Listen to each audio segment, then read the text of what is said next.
As most of the questions I receive about martial arts training are about protection, I'll close with a few final thoughts on self-defense training.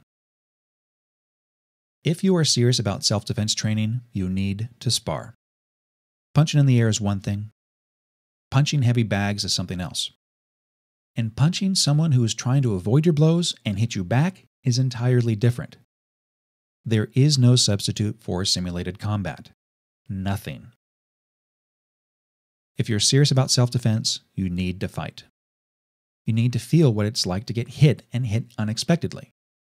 You need to familiarize yourself with it so that you're less likely to become stunned or shocked if it happens in the outside world. The no-contact schools out there do not adequately prepare you for real-world conflict. You need to feel what it's like to go up against a person of different sizes, experience, talent, speed, and strength. Sparring is the practical application of all the techniques and theory you have learned. Also, when you practice and spar, line up against somebody better than you whenever you can. You will learn more, faster, and better by having your butt handed to you repeatedly than by always winning. Don't see losing as a failure, see it as a learning experience. Leave your ego at the door and prepare for a butt whooping. Among other things, it keeps you humble. Next, you want to take your training seriously. You should have fun with it, but never forget that what you practice on the mat is what will protect you on the street. I'll quote one of my Kempo instructors here.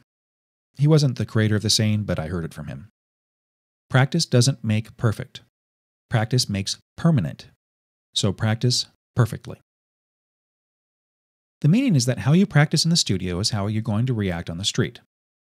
I heard a story from one of Grandmaster Parker's early students. He said he was in a street fight outside of a bar in Alaska. He went to kick the guy in the head and only tapped him. Then the other guy stopped the fight. He said he was sorry and he appreciated the Kempoist not killing him with a kick to the head. Apparently, the tap to the head freaked the guy out enough that he knew he was outmatched, and rather than get creamed, he stopped and apologized. Now here's the kicker, so to speak. The Kempoist didn't want to pull his kick. He was actually trying to take the guy's head off. But he had practiced so much in the studio with only tapping his partner's heads, for safety and control, that when he was finally on the street, he only tapped the guy in the head. After that, he changed the way he trained. He no longer kicked to the head in class during sparring. He only high-kicked the heavy bag, and then always with full force and full penetration. Along that theme, you need to get your training partners to really attack you. Since we're all friends in the studio and no one wants to hurt anyone, attacks for self-defense techniques are often half or quarter speed or just half-assed limp spaghetti. These lifeless attacks do you a disservice. You will learn nothing from them. Attacks against you need to be full speed and directed at the real targets. If someone's supposed to be throwing a punch at your nose, it doesn't help you if it's targeted at the air beside your head. They're doing it because they don't want to hurt you if you miss the block. Everyone does it, even black belts. I just stand there if they throw the attack like that. It's going to miss, so why react? I then ask them, politely, to throw the attack properly. I explain that I want them to hit me if I mess up. Throw the attack like you mean it, otherwise I won't learn. You also need to supplement your training. Go to seminars from reality-based programs. Go to seminars from other styles. Broaden your understanding of conflict. Agree or disagree, but look, listen, and understand. Traditional martial arts weapons are effective and a wonderful way of exploring your art.